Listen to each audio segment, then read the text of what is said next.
talk to me this afternoon. I'm working with Michael Casey on his heritage project on 70 years in Harlow. I know you haven't been here 70 years, but Harlow is 70 years old. Yeah. Now I understand you came in 1975. It was 74 or 75. 75. Yeah. Why did you come to Harlow?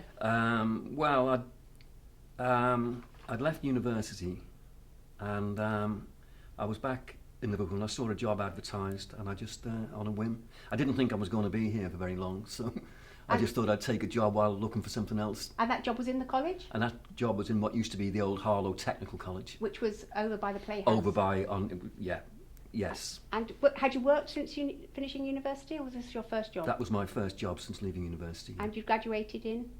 72 and 71, 72. And what was your degree in? I got a BA and an MA in history. MA in history. And you wanted to teach, presumably? Yeah. Yes. So you came along to Harlow. What, apart from the job advertisement, what made you come to Harlow? Did you know anything about Harlow? Nope. Nope. Not a thing. Not a thing. So. No, just knew it was in Essex. So you came from Liverpool or from university? Well, I was briefly in Liverpool after leaving university, yeah. Because I did a postgraduate certificate in education after I did my MA. Right. And this was all in Canterbury. In Canterbury? Because I was at Kent University and then I did the postgrad certificate in education at Christchurch College in Canterbury. Right. Okay, and you were born in Liverpool or nearabouts? Yeah, born in Birkenhead, yeah. And yeah. What kind of education did you have? Oh, went to a prep school, yes. Convent school, and then went to a convent school, then went to a prep school, and then took the 11 plus and went to the grammar school attached to the prep school. Did you enjoy that kind of academic education? Oh yeah, yeah. You did. So you went on to read history and decided you were going to teach. Yes. So you presumably got a train, and you got off the station yes. for the interview, and you came to Harlow. What were your first impressions? Of Harlow? Yes. Well, I lived in London for the first year I was here. Really? Yeah. Whereabouts? Yeah, so I was commuting in Kentish Town. Right. Okay. Yeah. And was that a logistical choice? Or did No, you have some friends? pals of mine that I was at university with had a flat there. Yeah. So that's quite some journey. Yeah, it was. That's why I then moved to Harlow. Yeah. Yeah. Because they had a scheme then when they gave you council accommodation. Yes. So I was given a council flat. Yes. And whereabouts in Harlow was that? That was across the road in Edmonds Tower. Right. Oh, so you were in one of the tower blocks? Yeah. Yes. And was that a happy time? Yeah. Yeah. Yeah. And did you later decide to buy yourself? Well, I was then, and they gave an offer because they were going to do a lot of renovations on the tower block. They gave an offer of alternative accommodation, and I found myself in a rather big ground floor flat, which I then bought on the right to buy. So, if you could go back to that day you came for your interview, what changes have you seen in Harlow? Is it a very different place today? Yes, it is, because obviously there's been quite a lot of expansion. Its population has risen. It's been quite a few changes, I suppose. But none of which particularly impinged upon me as such. But yeah. So why did you stay? Well, I suppose I stayed because first of all I began to I enjoyed what I was doing, and then I got into a couple of relationships and then married an Essex girl. Right. And so then that was in the 80s. So then I stayed on. Was she a Harlow girl? Yeah. Yes. So yes. She'd been born in Harlow. Yes. Well, born in South London, moved to Harlow. Yeah. Right. So yeah, as a her kid. family had come. Her family lived probably in at the Harlow. beginning Harlow. Yeah. Of the new town. Pretty well. Yeah. Yeah. Yeah. So here you are. You're here to stay. Yeah. How many years have you been here? Since 1974. Yeah. That's quite some time. Tell me about Harlow College. What age group were you teaching when you? Well, when first I began, came? I was teaching quite a range of things. I was teaching A level, and I was teaching some general studies courses as well. But then after a while, when the college was reorganised in the 80s, I was teaching mainly A level, and then I got the break into teaching in the journalism department. How did that come about? Well, they needed someone to teach on the politics thing, and I'd also done subsequently another MA in politics. Okay. So I did that, and then. So you're a Marmar mystery. And then I was asked if I could handle some of the law teaching, so I got into that. Yeah. Right, and so you've seen many journalist students pass through the college. Yes. Who's the most famous and who's the most difficult? I didn't teach anybody who's become subsequently massively famous. Right.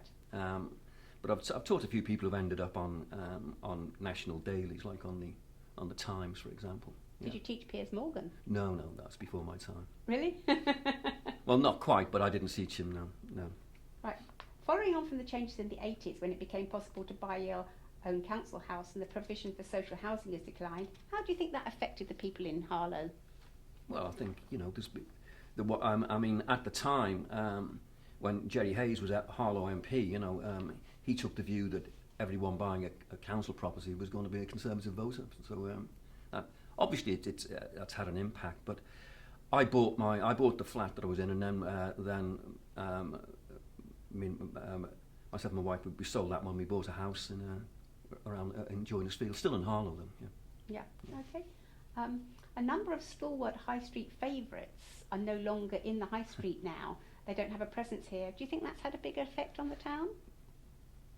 Well, yeah. There was always, there was always talk about trying to get a big department store into Harlow, and that's never failed. And of course, the loss of Marks and Spencer's has been something of a blow. Yes. But yeah. I remember when Marks and Spencer's, they occupied 2 floors, so it was a bit of a department store, So, but then again, with the development of the water gardens, there's an awful lot more outlets now in Harlow than there used to be. So, yeah, you've seen the town of Harlow developed into the world's first sculpture town. Yeah. What do you think of the sculptures, and would you like to see this develop further? Well, yeah, I mean they're impressive, obviously, but, so. It's something that Harlow can be justly proud of, yeah. Yes. You obviously benefited from a grammar school education, which you Sure. thoroughly enjoyed. Yeah. There is some thought that if Theresa May returns to Parliament, that there will be a grammar school in Harlow. Yeah. Do you think that's a good idea? Absolutely. Yes. Yeah. You're very pro. I think, yeah, because the grammar school I went to was it was a Catholic grammar school run by Christian Brothers, and so much of the intake were working class kids like me. Yes. Yeah. So you think you wouldn't have had the advantages that you'd had No had way. you not had that grammar school education? No. But as somebody who's obviously committed to Harlow College, because you've taught here for a long time, do you think that a grammar school will affect the type of pupils that they'll have here?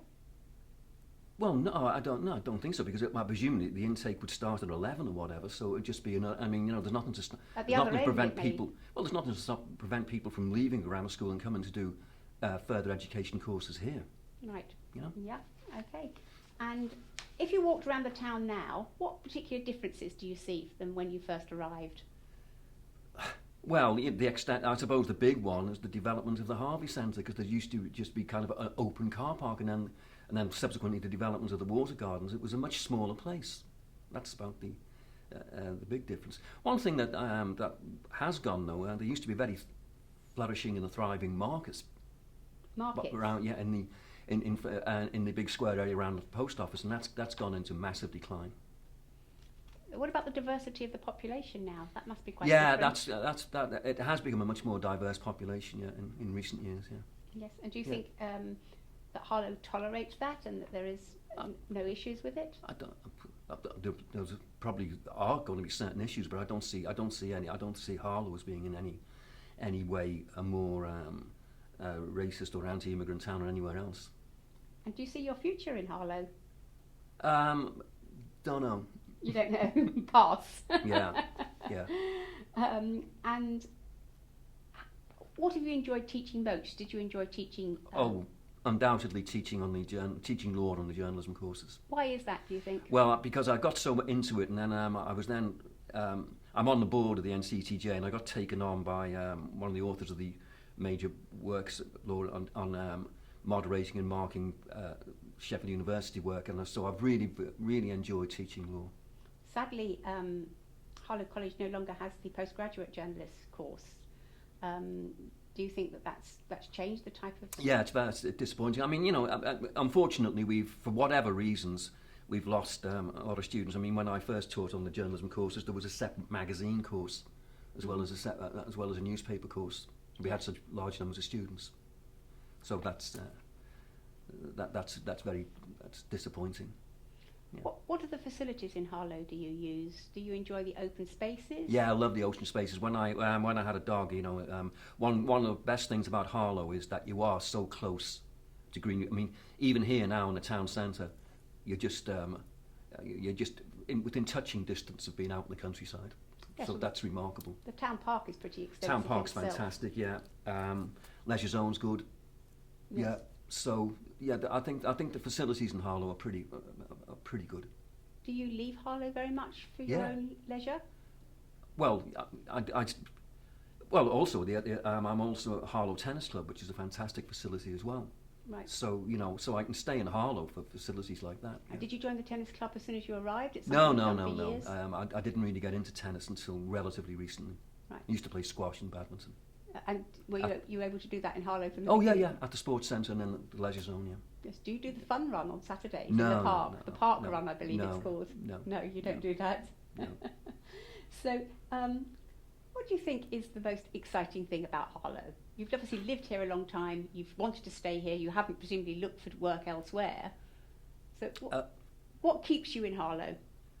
Well, by the way, I have worked elsewhere. Yes. Because I took early retirement from Harlow College in Yes. 2007. So I left the college and I was teaching at the University Okay. of Hertfordshire Right. in Hatfield, yeah. And are you still teaching there as well? No, I'd stopped doing that in 2010.